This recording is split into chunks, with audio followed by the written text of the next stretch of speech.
masuk di dalam satu perdebatan yang sudah sangat panjang antara teologi dan ideologi. Dan itu membutuhkan kajian, bukan orasi.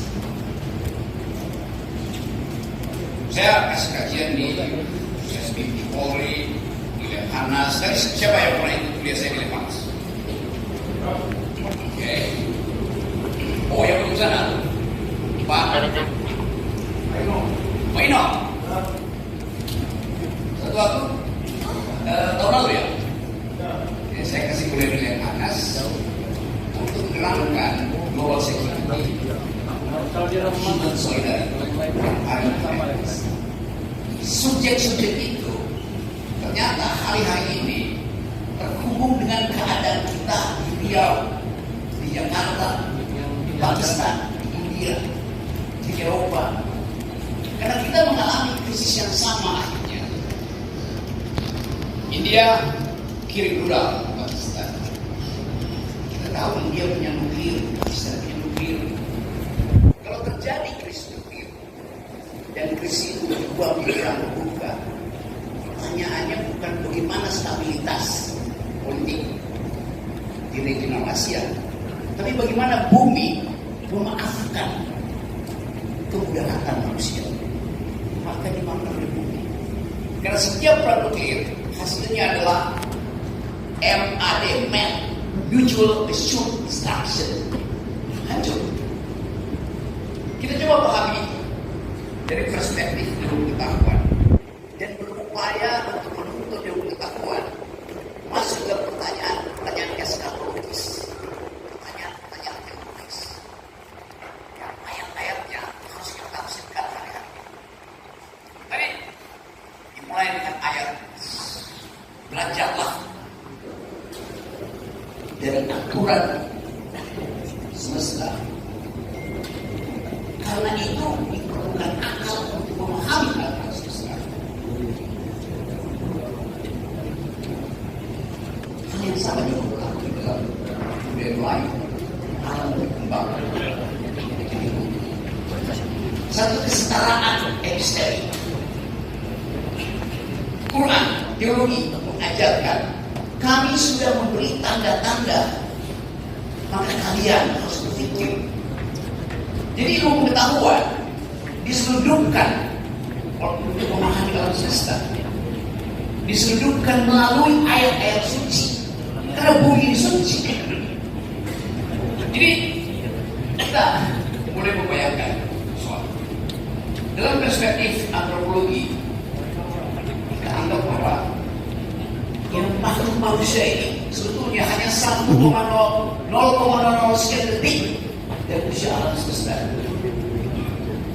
Bisa kita mungkin baru 100 juta tahun yang lalu, atau bahkan lebih mundur lagi. Karena catatan yang kita ketahui tentang manusia itu hanya ditulis di dalam kitab-kitab suci. Nah, beda. Jadi kitab suci mencatat kehidupan manusia sekaligus peran manusia di dalam merawat atau merusak alam. Apakah bumi ini akan kiamat? Ada kepastian teologis, ada yaumil akhir, ada penghakiman bagi mereka bahkan yang lolos meniti Shiratal Mustaqim. Tetap akan diuji.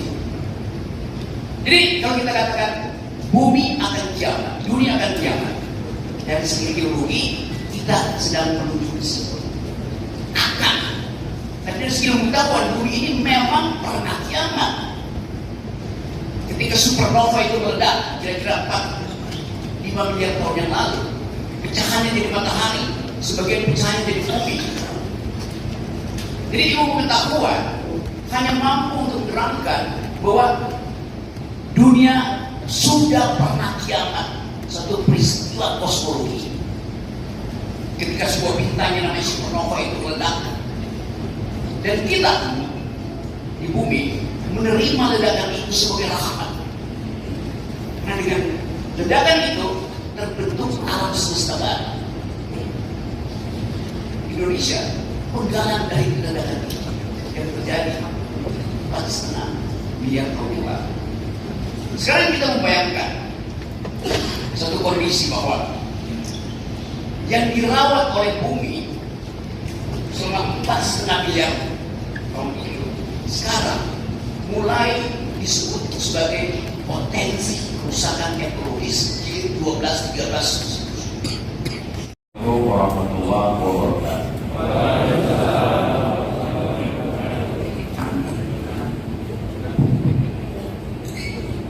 Alhamdulillah, Allahumma sholli ala sayyidina Muhammad wa ala alihi sayyidina.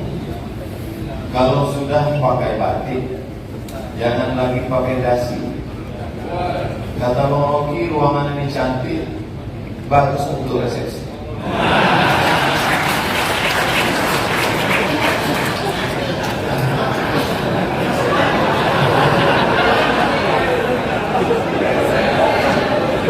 Jadi memang dalam tradisi Melayu ada yang disebut dengan membalas mantu. Jadi itu tadi hanya sekedar membalas karena nomor itu mantu tadi.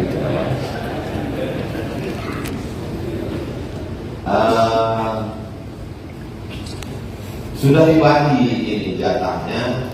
Bang Rocky menjelaskan dari aspek sains, saya diminta menjelaskan dari aspek agama. Tapi setengah dari pembahasan saya sudah diambil orang. Ada beberapa istilah yang sudah dipakai. Yaitu itu tadi, yaumil akhir, siratal mustaqim, inna rabbaka labil mirsad. Dalam hati saya, ini kok lama sedikit habis bahan saya.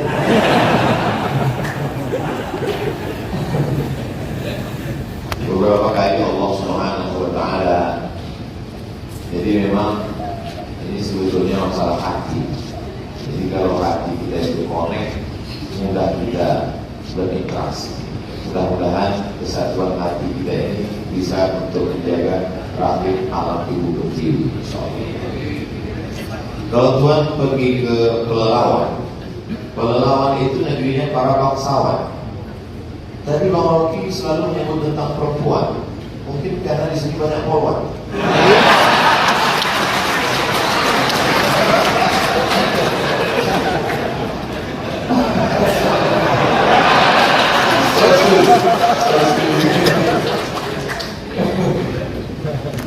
Baik, jadi saya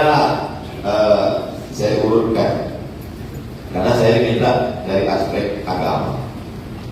Pintu gerbang untuk masuk ke agama Islam itu adalah syahadat asyhadu an la ilaha illallah wa asyhadu anna Muhammadan Rasulullah. Tuhan itu abstrak, tidak tersentuh, tidak kelihatan, tidak berbentuk. Dalam Islam bukan fisik, maka tidak dalam bentuk patung, bukan baju, bukan kayu dan lain sebagainya. Tapi Al-Quran menggambarkan bahwa iman itu kasyajaratin thayyibatin, seperti pohon kayu. Asluha sabitun, akarnya menghunjam ke tanah. Wa far'uha fis sama, pucuknya ke langit. Sesuatu yang abstrak dalam Islam digambarkan dengan sesuatu yang kelihatan. Cinta itu tidak kelihatan. Bagaimana menggambarkan cinta? Maka mesti digambarkan dengan sesuatu yang kelihatan. Maka muncullah ungkapan cintamu seperti air di daun keladi, setelah tumpah tidak meninggalkan bekas. Begitu biasanya orang yang kecewa. Maka dalam Islam iman itu digambarkan dengan pohon kayu. Kalau tadi Pak Guk bercerita tentang orang Melayu tidak bisa dilepaskan dari hutan, dari pohon kayu, ya logis, masuk akal, karena memang orang Melayu tinggalnya di tengah jantung Pulau Sumatera. Memang dia begitu buka mata lihat pohon kayu. Tapi Nabi Muhammad SAW dia bukan orang Sumatera, dia tinggal di gurun pasir yang pohon itu sesuatu yang sulit. Tapi ketika cerita tentang iman, kaitannya dengan pohon kayu. Setelah orang beriman, lalu kemudian bagaimana kondisi dia? Mathalul mu'min kamathali syajar. Orang beriman itu seperti pohon kayu. Pohon kayu lagi. La yazalur rihu tumilu. Angin senantiasa membuat dia bergoncang. Jadi ketika orang sudah meyakini Tuhan, nanti akan ada goncangan-goncangan keimanan. Lagi-lagi dikaitkan dengan pohon kayu. Ketika pohon kayu sudah mulai berdiri, maka akan datang ada angin yang membuat dia bergoncang. Maka sabarlah seperti sabarnya pohon kayu. Lagi-lagi pohon. Dari rahim perempuan kita pindah pada rahim laki-laki. Laki-laki itu namanya APBN, Kongres Partai.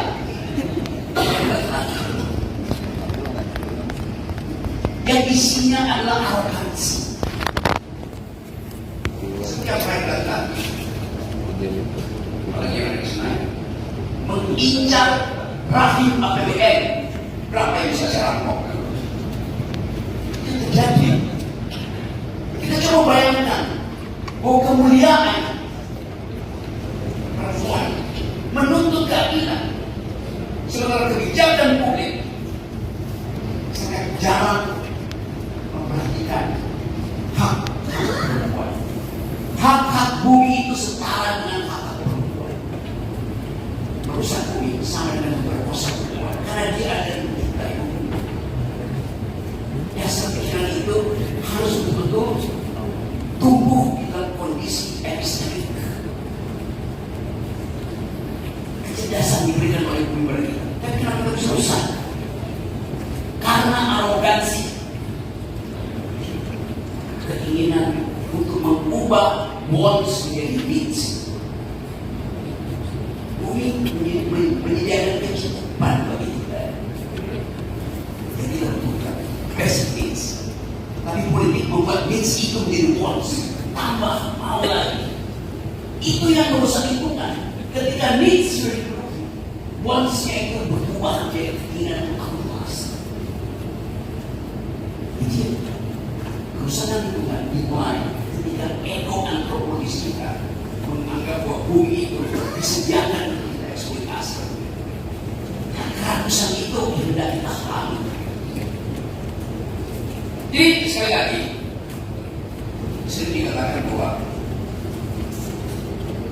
perempuan itu adalah makhluk asbun, karena dia dibuat dari tulang rusuk laki-laki. Dia utama laki-laki, perempuan itu cuma ambil dari tulang rusuknya. Tapi dulu perempuan menangkan sepenuhnya perempuan. Kalau perempuan sekedar dibuat dari tulang rusuk laki-laki, laki-laki dibuat dari apa?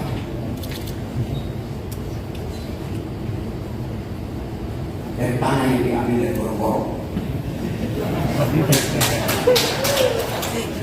Ya. Mana lebih mulia, tulang rusuk atau tanah liat? Tulang rusuk dia berbentuk kimianya. Kalsium tidak cukup. Tapi itu keterangan kita untuk memahami supaya jangan merendahkan perempuan. Yunto jangan merendahkan Allah. Perempuan akan bilang, iya, saya dibuat dari tulang rusuk. Tapi suami saya buat dari tanah, gambut yang harus terbakar. Kita membayangkan itu, tetapi sekali lagi ada persekutuan hari-hari yang teologi dan teologi.